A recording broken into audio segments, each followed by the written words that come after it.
नमस्कार मित्रों, आप सभी को राधे राधे, सभी को जय श्री कृष्णा। आप सभी का साइंस टुडे क्लासेस के अंदर हार्दिक स्वागत, हार्दिक अभिनंदन। आप सभी को आने वाले नव वर्ष की बहुत बहुत शुभकामनाएं। ठीक है, तो इसी प्रकार से आप सालों साल नव वर्ष बनाते रहिए, हमारे चैनल को सब्सक्राइब करते रहिए, शेयर करते रहिए, लाइक करते रहिए, वीडियो को पूरा देखिए।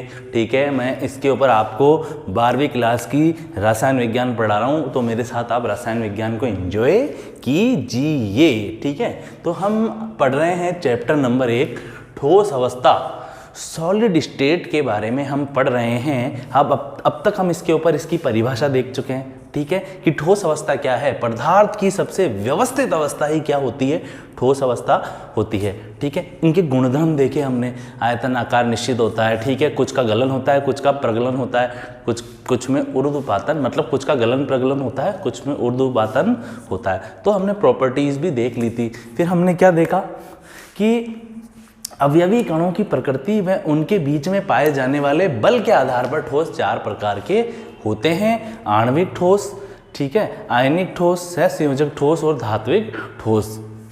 फिर हमने देखा कि ज्यामिति के आधार पर ठोस कितने प्रकार के होते हैं, 2 प्रकार के होते हैं। सबसे पहले तो ज्यामिति क्या है, जो मैं बाहर से दिख रहा हूँ, जो मैं बाहर से दिख रहा हूँ, अच्छा दिख रहा हूँ चाहे बुरा दिख रहा हूँ, कैसा भी दिख रहा हूँ, लेकिन जो मैं बाहर से दिख रहा हूँ वो मेरा आकार है। और जो मेरी आंतरिक आकृति है, कि मतलब मेरा हृदय की आकृति कैसी है, ठीक है ना, मेरी आहारनाल की आकृति कैसी है, ये सब मेरी क्या है, ज्यामिति है। जो मैं बाहर से दिख रहा हूँ वो मेरा आकार है। ठीक है, और जो मेरी आंतरिक आकृति है वो मेरी ज्यामिति है। ठीक है, उसके बाद में हमने पढ़ा क्रिस्टलीय ठोस किसे कहते हैं, कि ऐसे ठोस जिनकी ज्यामिति निश्चित होती है। ठीक है, जिनके अवयवी कणों का एक नियमित पैटर्न होता है, जिनकी दीर्घपरासी संरचना पाई जाती है, जिनके अंदर विदलन का गुण पाया जाता है। ठीक है, जिनके जो शीतलन वक्र है वो क्या होते हैं, असतत होते हैं। ठीक है, ये सभी के सभी क्या होते हैं, क्रिस्टलीय ठोस कहलाते हैं। क्रिस्टलीय ठोस का उदाहरण हमने देखा था हीरा, सबसे अच्छा उदाहरण है इसका हीरा, ग्रेफाइट, कॉपर सल्फेट, सबसे अच्छा उदाहरण है हीरा। ठीक है, आज हम देखेंगे अक्रिस्टलीय ठोसों के बारे में हम पढ़ेंगे। सेकंड नंबर का जो ठोस है वो है अक्रिस्टलीय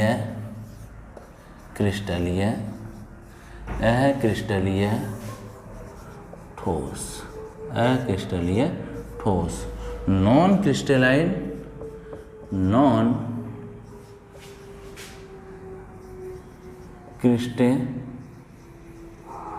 क्रिस्टलाइन सॉलिड।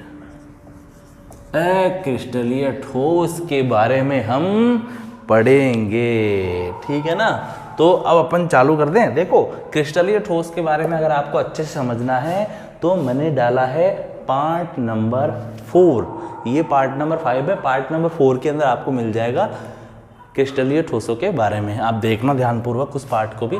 ठीक है, और चैनल को आप सब्सक्राइब जरूर कीजिए, क्योंकि जब तक आप सब्सक्राइब नहीं करोगे तो आपको नए नए वीडियो का नोटिफिकेशन प्राप्त ही नहीं होगा। ठीक है ना, मेरे वीडियो बनाने का कुछ फ़ायदा होगा और ना आपके 1-2 वीडियो देखने से भी कुछ फ़ायदा नहीं होगा। आप जब तक पूरी केमिस्ट्री को पढ़ोगे तभी तो समझ में आएगी ना आपको। ठीक है ना, तो अपन क्रिस्टलीय ठोसों के बारे में पढ़ लेते हैं। सबसे पहला मेरा आपसे एक क्वेश्चन है, क्या सभी कोयले समान होते हैं क्या, होते हैं क्या? भैया आपसे प्रश्न है, क्या दुनिया के सारे कोयले समान होते हैं क्या? क्या समान होते हैं? जैसे हम चूल्हा जलाते हैं, लकड़ी को जलाते हैं, कोयले बनते हैं, क्या सारे के सारे कोयले समान होते हैं क्या? यस या नो में आंसर दीजिए, सोचिए।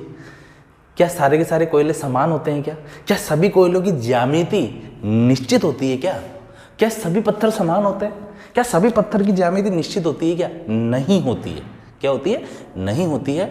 ना तो सभी कोयलों की आकृति समान होती है, ना ही सभी कोयलों की ज्यामिति समान होती है।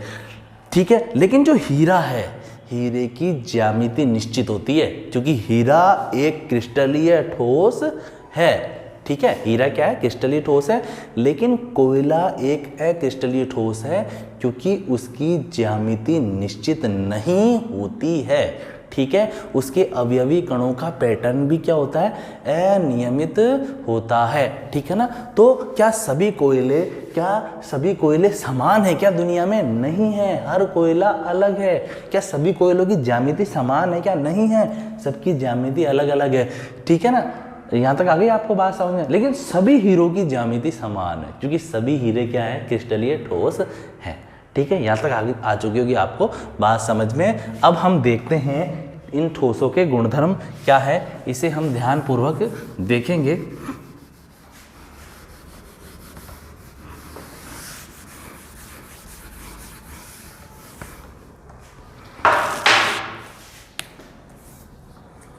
जो क्रिस्टलीय ठोस होते हैं इनकी ज्यामिति, इनकी इधर से लिखना स्टार्ट होते हैं, इनकी ज्यामिति अनिश्चित, इनकी ज्यामिति भैया क्या भैया अनिश्चित होती है भैया इनकी ज्यामिति, ठीक है। इनकी ज्यामिति क्या होती है, अनिश्चित होती है, ठीक है, ठीक है। अवयवी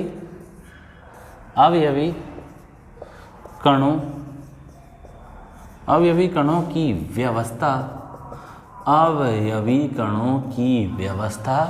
अनिश्चित या अनियमित कहना बहुत अच्छा रहेगा, अनियमित होती है।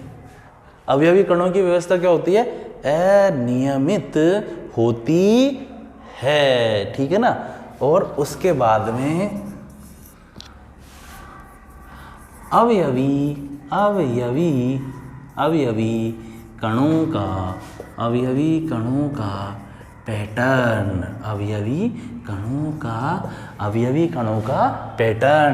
अवयवी कणों का पैटर्न भी क्या होता है, अनियमित होता है,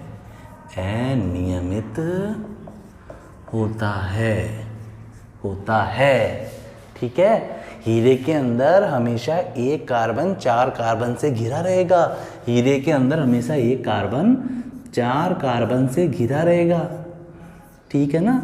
जैसे हम पैटर्न लॉक लगा देते हैं, ठीक है, एल नाम का, एम नाम का, एस नाम का, पूजा के लिए पी, ठीक है। तो यहाँ पर क्या लगा रहे हैं, पैटर्न लॉक लगा रहे हैं, क्या लगा देते हैं मोबाइल में, और वो पैटर्न लॉक हमेशा वही बना रहता है। पी लगाओगे तो पी रहेगा, एस लगाओगे तो एस रहेगा, जब तक उसमें कोई कीड़ा नहीं किया जाए। क्या नहीं किया जाए, कोई कीड़ापंती उसमें ना किया जाए, ठीक है ना। तो यहाँ पर क्या बताना चाह रहा हूँ मैं कि जैसे हीरा है, हीरे में एक निश्चित पैटर्न है कि हमेशा एक कार्बन 4 कार्बन से घिरा रहता है। तो हीरा क्या है, क्रिस्टलीय ठोस है। क्रिस्टलीय ठोस के अवयवी कणों में एक निश्चित पैटर्न पाया जाता है, एक नियमित पैटर्न पाया जाता है। लेकिन जो अक्रिस्टलीय ठोस होते हैं उसमें अवयवी कणों का पैटर्न क्या होता है, अनियमित होता है। अवयवी कणों का पैटर्न क्या होता है, अनियमित होता है। अर्थात अनियमित होने का मतलब क्या है, अर्थात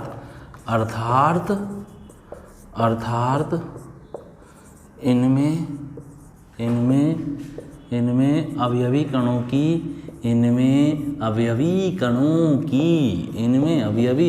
की लघु परासी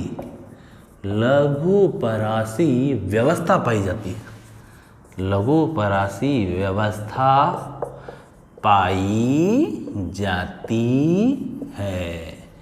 अर्थात इनका अवयवी कणों का पैटर्न अनियमित होता है और इनमें अवयवी कणों की लघु परासी व्यवस्था पाई जाती है।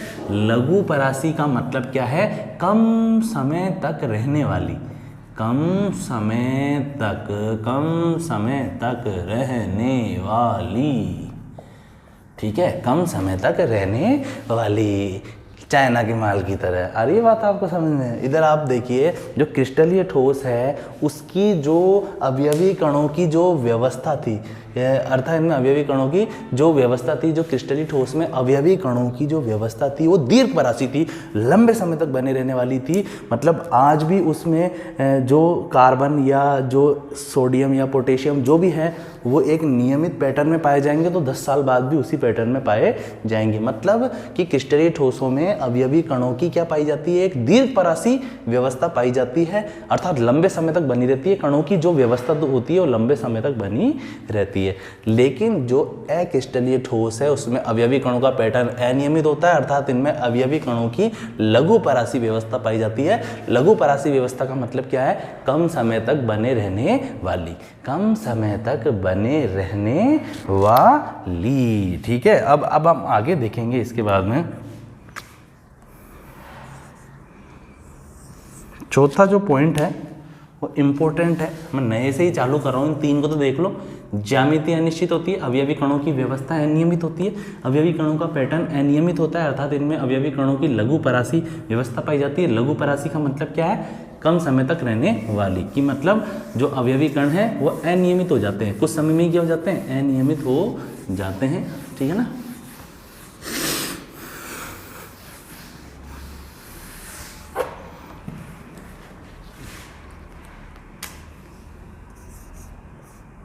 चार नंबर, इन ठोसों में बहने का गुण पाया जाता है। इन ठोसों में बहने का गुण पाया जाता है। क्या भैया मजाक कर रहे हो क्या, हैं? बहने का गुण तो पानी में पाया जाता है भैया, हैं? पानी में पाया जाता है, मतलब लिक्विड में पाया जाता है, द्रव अवस्था बहती है भैया। जैसे शहद है, शहद बहेगा, दूध धुल गया, दूध बहेगा, पानी है, पानी बहेगा, छाछ बहेगी, तेल, पेट्रोल ये सब बहेंगे। लेकिन भैया पत्थर कोई बहते हैं क्या कभी? लेकिन नहीं। कुछ अक्रिस्टलीय ठोस ऐसे होते हैं जो ठोस होने के बाद भी बहते रहते हैं, लेकिन उनकी बहने की गति अत्यंत मंद होती है। अत्यंत क्या होती है? मंद होती है। जो आपने खिड़कियों में कांच लगे हुए देखे होंगे, खिड़कियों में क्या लगे होंगे? खिड़कियों में कांच। ठीक है, तो इधर आप देखिए, जो खिड़की है, खिड़की में लगे हुए 8 से 10 साल या इससे भी पुराने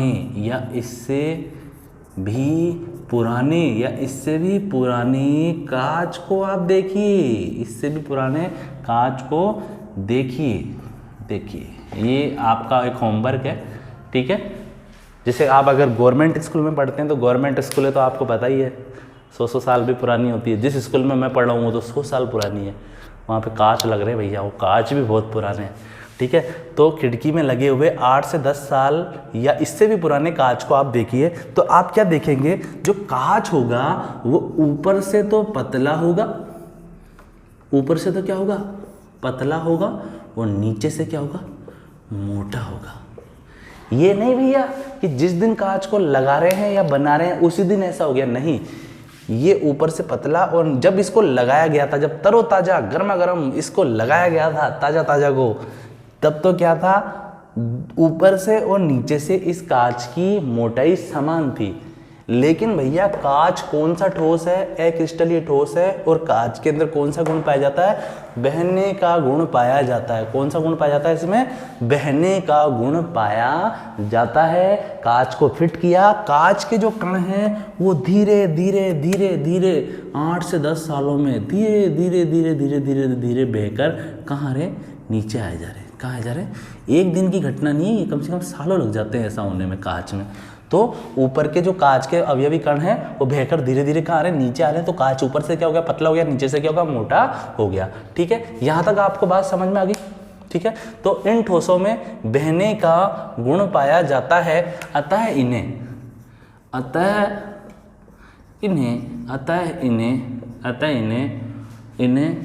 अतिशीतित, अतः इन्हें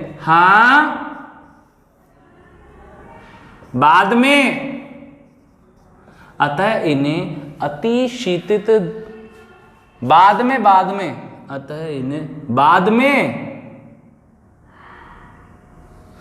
थोड़े समय बाद, अतः इन्हें अतिशीतित द्रव कहते हैं।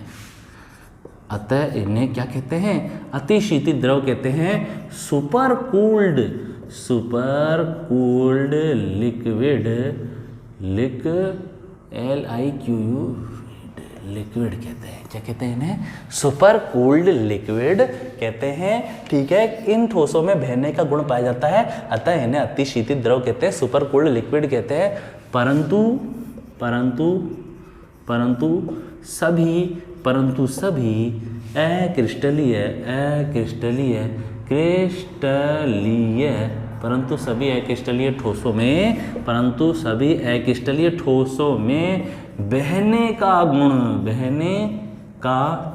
सभी अक्रिस्टलीय ठोसों में बहने का गुण नहीं पाया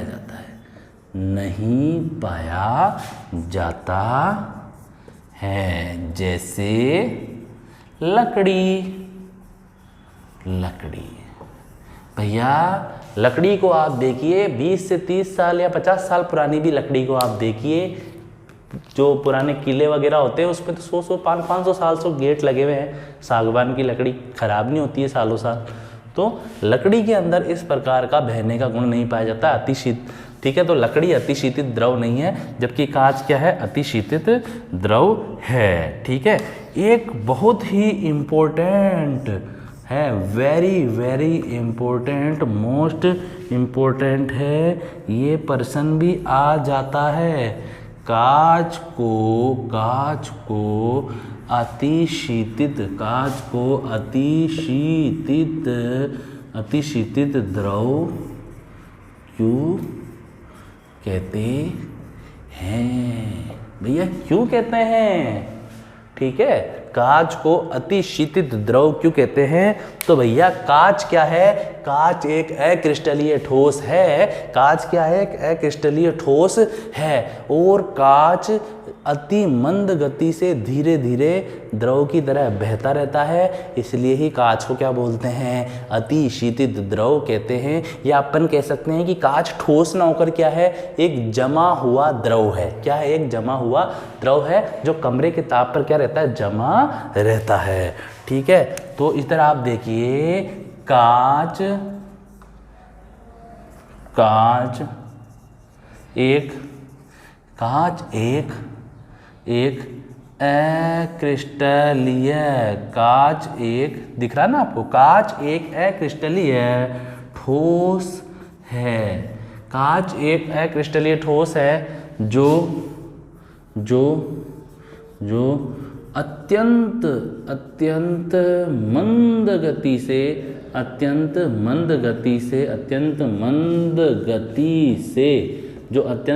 गति से प्रवाहित होता है। अतः इसे अतिशीतित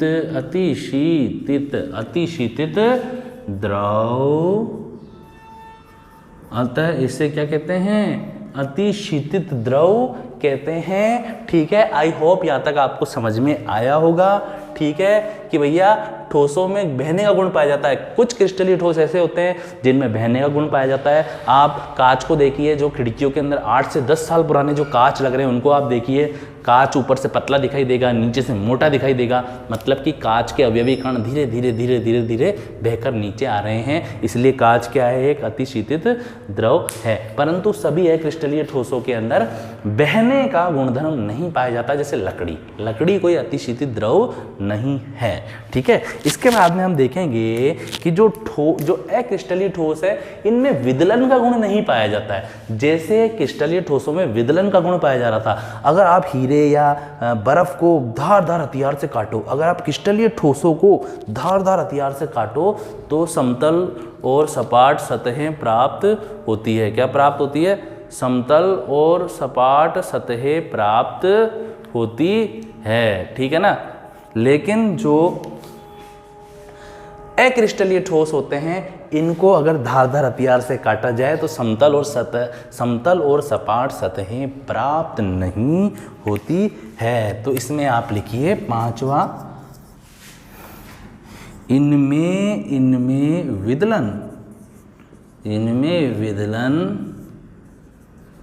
विदलन मतलब क्लीवेज, इनमें क्लीवेज का गुण नहीं पाया जाता है। इनमें विदलन का गुणधर्म नहीं पाया जाता है। भैया ये इसको जेब में डाल लेते हैं तार को, ठीक है ना, ठीक है। इनमें विदलन का गुण नहीं पाया जाता है अर्थात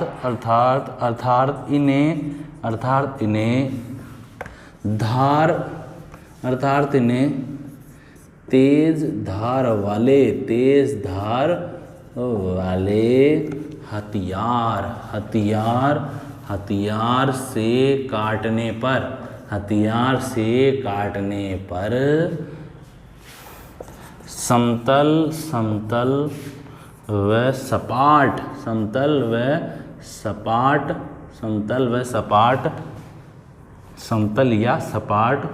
सतहें प्राप्त नहीं होती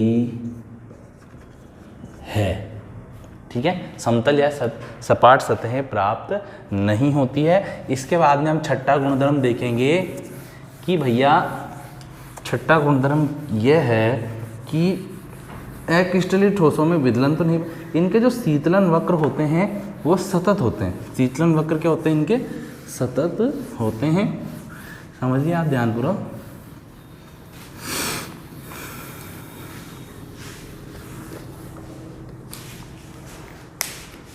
अक्रिस्टलीय ठोसों के शीतलन वक्र सतत होते हैं। अगर अक्रिस्टलीय ठोसों को आप गर्म करोगे तो मालूम है क्या होगा? गर्म करने से क्या होगा, इधर आप देखिए, जैसे कि आप जैसे जैसे क्रिस्टलीय ठोसों को गर्म करोगे तो जैसे जैसे ताप बढ़ेगा वैसे वैसे क्या होंगे, ये द्रव में परिवर्तित होते जाएंगे, ठीक है ना। तो अपन कह सकते हैं जैसे का तैसा हो रहा है। यहाँ पर क्या हो रहा है? जैसे का तैसा। जैसे ही ताप बढ़ा वैसे ये देखो, थोड़ा सा ताप बढ़ा ये मुलायम होंगे, थोड़ा सा ताप और बढ़ा ये और मुलायम होंगे, थोड़ा सा ताप और बढ़ा ये और मुलायम होंगे, थोड़ा सा ताप और बढ़ा और मुलायम होंगे, ताप और बढ़ा द्रव में बदल गए, ठीक है। लेकिन क्रिस्टलीय ठोसों में ऐसा नहीं हो रहा था। क्रिस्टलीय ठोसों को आप गर्म करोगे तो भी वो ठोस ही रहेंगे। जैसे कि इधर आप देखिए, मैं आपको बिल्कुल सिंपल एग्जाम्पल से समझाता हूँ। ये ताप है और ये कोई क्रिस्टलीय ठोस है। अब इधर देखना, ताप बढ़ा तो ये भी नरम हुआ। जैसे इधर देखिए, ताप बढ़ा, जैसे ताप बढ़ा तो क्रिस्टलीय ठोस नरम हुआ, और ताप बढ़ा और नरम हुआ, और ताप बढ़ा और नरम, मतलब दोनों बराबर रहेगा हमेशा। तो इनके जो शीतलन वक्र प्राप्त होगा वो कैसा प्राप्त होगा? तापमान, अपन कह सकते हैं कैसा प्राप्त होगा? तापमान और समय के बीच में जो शीतलन वक्र प्राप्त होगा वो सतत प्राप्त होगा। लेकिन अब क्रिस्टलीय ठोसों की कहानी सुनो। क्रिस्टलीय ठोसों के अंदर क्या होता है? जैसे ही ताप बढ़ेगा ना, देखो इधर देखो, ताप बढ़े जा रहा है, लेकिन भैया ये नकटा है। क्या है ये नकटा है। ये तो पड़ा है आराम से, ना मैं ना बदलूंगा द्रव में। आ रही है बात आपको समझ में कि ताप तो बढ़ गया, लेकिन जो क्रिस्टलीय ठोस है वो अभी भी ठोस अवस्था के अंदर ही मौजूद है। फिर एकदम से ताप जैसे ही ज़्यादा हुआ ना, फिर एकदम से भाव आया, फिर एकदम से द्रव में बदला, एक झटके में द्रव में बदला। आ रही है बात आपको समझ में? तो अपन ये कह सकते हैं कि भैया इनके जो गलनांक कथनांक है क्रिस्टलीय ठोसों के, वो तीक्ष्ण होते हैं। एक झटके में ही, पहले तो क्या होता है, ताप बढ़ाने पर भी ये ठोस अवस्था में ही रहते हैं, लेकिन जैसे ही ताप ज़्यादा हो जाता है तो ये एकदम से किस में बदल जाते हैं? ये एकदम से किस में बदल जाते हैं? द्रव में बदल जाते हैं। तो अपन कह सकते हैं कि इनके शीतलन वक्र क्रिस्टलीय ठोसों के असतत होते हैं, लेकिन जो अक्रिस्टलीय ठोस है उसमें तो जैसे ताप बढ़ रहा है वैसे द्रव में बदल रहा है, जैसे ताप बढ़ रहा है जैसे द्रव में बदल रहा है, जैसे ताप बढ़ रहा है वैसे द्रव में बदल रहा है।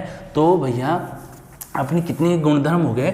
6 गुणधर्म हो गए, ठीक है। तो इधर आप देखिए, इनके शीतलन वक्र, इनके शीतलन वक्र जो होते हैं, जो इनके शीतलन वक्र होते हैं वो असतत होते हैं।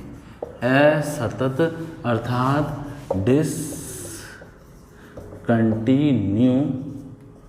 होते हैं। इनके जो शीतलन वक्र है वो डिसकंटिन्यू होते हैं, असतत होते हैं। इसे हम समझ लेते हैं चित्र के द्वारा तो आपको और अच्छे से समझ में आएगा। यहाँ पर 0 मिनट है, यहाँ पर 20, फिर 40, फिर 60, फिर 80। 20 मिनट, 40 मिनट, 60 मिनट, 80 मिनट, ठीक है।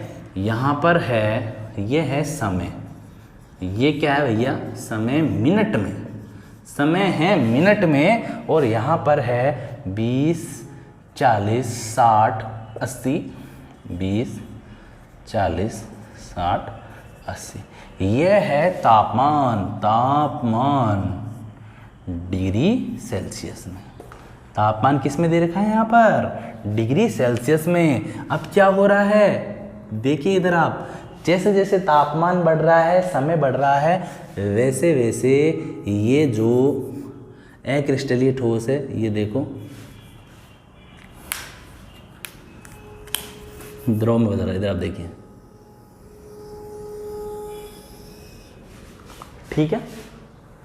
जैसे जैसे तापमान बढ़ा, जैसे जैसे समय बढ़ा, वैसे वैसे लगातार देखो, तापमान बढ़ा, समय बढ़ा। जैसे देखो थोड़ा सा, जैसे सुनो, 20 डिग्री सेल्सियस हुआ और 20 मिनट हुए तो ये थोड़ा मुलायम हुआ। फिर 40 डिग्री सेल्सियस हुआ, 40 मिनट हुए और मुलायम हुआ। 60 डिग्री सेल्सियस तापमान हुआ और 60 मिनट हुए और मुलायम हुआ। तो जैसे जैसे तापमान बढ़ रहा है, जैसे जैसे समय बढ़ रहा है, ये एक निश्चित क्रम में लगातार धीरे धीरे धीरे धीरे धीरे धीरे धीरे धीरे द्रव में बदले जा रहे हैं। तो अपन कह सकते हैं कि इनके शीतलन वक्र क्या होते हैं भैया, असतत होते हैं। इनके शीतलन वक्र क्या होते हैं, असतत होते हैं। उसके बाद में हम देखेंगे इनके शीतलन वक्र असतत होते हैं। फिर अपन देखेंगे 7वें नंबर के ऊपर कि जो अक्रिस्टलीय ठोस होते हैं, अक्रिस्टलीय ठोस, जो अक्रिस्टलीय जो ठोस होते हैं, ये समदेशिक होते हैं। कैसे होते हैं ये, समदेशिक होते हैं। क्रिस्टलीय ठोस क्या होते हैं, समदेशिक होते हैं। जो अक्रिस्टलीय ठोस था, क्या था, जो अक्रिस्टलीय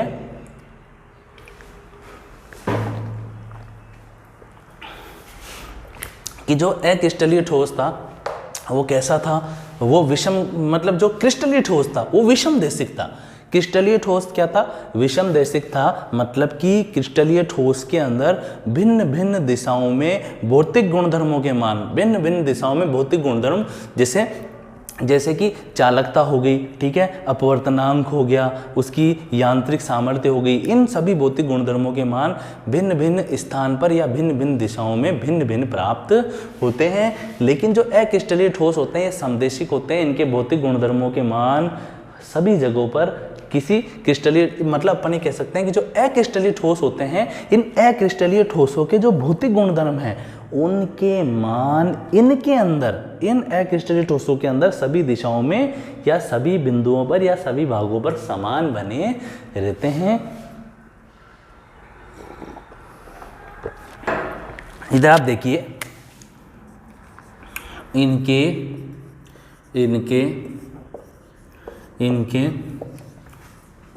भौतिक गुणधर्म, इनके भौतिक गुणधर्म जैसे चालकता, अपवर्तनांक मतलब रिफ्लेक्शन इंडेक्स, चालकता, अपवर्तनांक, और क्या हो गया यहाँ पर, यांत्रिक सामर्थ्य,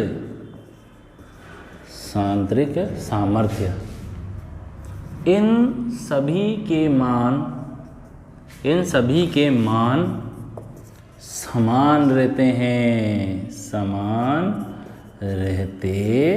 हैं। भैया अक्रिस्टलीय ठोस ऐसे ठोस हैं जो समदेशिक होते हैं। इनके जो भौतिक गुणधर्म है, जैसे चालकता, अपवर्तनांक, यांत्रिक सामर्थ्य, इन सभी के जो मान होते हैं, इन सभी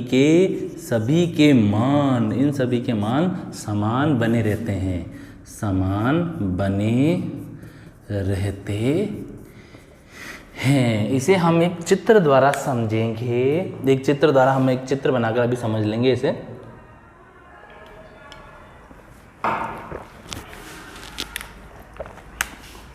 इधर आप देखिए,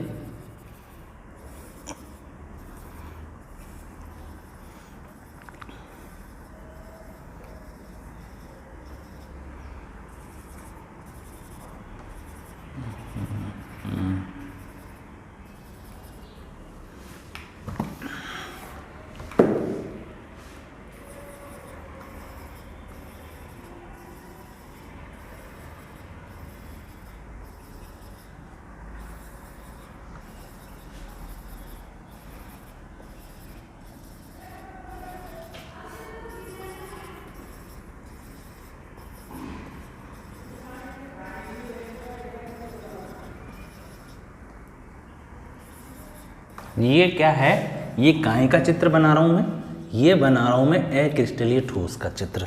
ये क्या है, अक्रिस्टलीय ठोस, नॉन क्रिस्टलाइन सॉलिड है, ये अक्रिस्टलीय ठोस है। अब इधर आप ध्यानपूर्वक देखिए,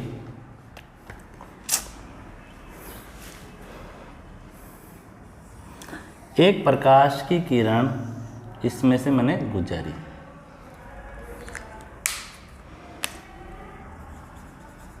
ठीक है ना, एक प्रकाश की किरण ए बी इसमें से गुजारी, फिर एक प्रकाश की किरण और गुजार दी सी डी। अब आप ध्यानपूर्वक देखिए, ए बी प्रकाश की किरण का अपवर्तनांक और सॉरी ए बी, हाँ सी डी सही है।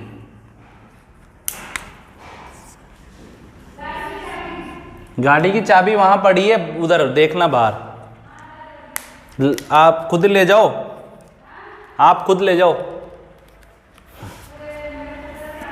अक्रिस्टलीय ठोस। इधर आप देखिए ध्यानपूर्वक कि जो अक्रिस्टलीय ठोस है, ठीक है, इसके अंदर देखिए दो प्रकाश की किरणें प्रवेश कर रही है, ए बी और सी डी, ठीक है, ए बी और सी डी, ठीक है। तो देखिए ए बी किरण का जो अपवर्तनांक होगा और जो सी डी किरण का अपवर्तनांक होगा वो समान होगा, दोनों ही प्रकाश किरणों का अपवर्तनांक समान होगा। देखिए एक प्रकाश की किरण नीचे से प्रवेश कर रही है और एक प्रकाश की किरण इसके समांतर, मतलब ऐसे साइड में से प्रवेश कर रही है। एक प्रकाश की किरण नीचे से जा रही है इसमें और एक प्रकाश की किरण इसमें साइड में से जा रही है, लेकिन दोनों प्रकाश किरणों का ए बी का और सी डी का अपवर्तनांक बिल्कुल समान होगा, क्योंकि भैया ये कैसा ठोस है, ये अक्रिस्टलीय ठोस है, ये समदेशिक प्रकृति के होते हैं। ये क्या होते हैं, समदेशिक प्रकृति के होते हैं। और ये समदेशिक प्रकृति के क्यों हैं, क्योंकि इसके अंदर जो प्रकाश की किरण है, उस प्रकाश की किरण के आप दोनों तरफ देखिए, इस पर सी डी, सबसे पहले ए बी प्रकाश की किरण को देखो, आप ए बी प्रकाश की किरण के देखो, दोनों तरफ देखो समान प्रकार के अवयवी कण है ना, इधर देखो समान प्रकार के अवयवी कण, देखो समान प्रकार के, ठीक है। इस ए बी प्रकाश किरण के आप दोनों तरफ देखिए एक जैसे ही कण मौजूद है, ठीक है। उसी प्रकार से आप सी डी प्रकाश किरण को भी देखिए, इसके देखो, इसके भी दोनों तरफ समान प्रकार के कण है। तो जैसे अवयवी कण ए बी प्रकाश किरण के दोनों तरफ पाए जा रहे हैं, वैसे ही कण सी डी प्रकाश किरण के भी दोनों तरफ पाए जा रहे हैं, तो इसका भी अपवर्तनांक समान होगा ए बी का, और सी डी का भी अपवर्तनांक समान होगा, दोनों का आपस में अपवर्तनांक बिल्कुल समान होगा, ठीक है। तो अपन ये कह सकते हैं कि अक्रिस्टलीय ठोस समदेशिक प्रकृति के होते हैं। इनके भौतिक गुणधर्म क्या होते हैं, जैसे चालकता, अपवर्तनांक, यांत्रिक सामर्थ्य, इन सभी के मान समान रहते हैं। इन सभी के मान क्या रहते हैं? समान रहते हैं कि अक्रिस्टलीय ठोस देखो क्वेश्चन आ जाता है इस पे भैया, छोड़ने का नहीं इसे, ठीक है ना, कि अक्रिस्टलीय ठोस समदेशिक प्रकृति के होते हैं, अर्थात इनके जो भौतिक गुणधर्म जैसे चालकता, अपवर्तनांक, यांत्रिक सामर्थ्य, इन सभी के मान समान बने रहते हैं। समदेशिकता, समदेशिकता मतलब दीदी आप देखिए, सम मतलब हो गया समान, सम मतलब क्या हो गया? समान। देशिकता मतलब हो गया देशिकता मतलब हो गया दिशाएं, ठीक है। तो ठीक है ना, समान दिशाएं कि मतलब इसके अंदर किसी भी दिशा से प्रकाश की किरण प्रवेश करे तो उसका अपवर्तनांक समान रहेगा, ठीक है। चाहे आप यहाँ से देख लो, यहाँ पर जो यांत्रिक सामर्थ्य होगी वो की वही यहाँ पर होगी, वो की वही यहाँ पर होगी, और वो की वही यहाँ पर होगी, ठीक है। जो चालकता यहाँ पर है वही यहाँ होगी, वही यहाँ होगी, और वही यहाँ होगी, ठीक है। आई होप यहाँ तक आपको समझ में आया होगा। क्रिस्टलीय ठोसों के जो गलनांक होते हैं, यहाँ लिख देता हूँ मैं,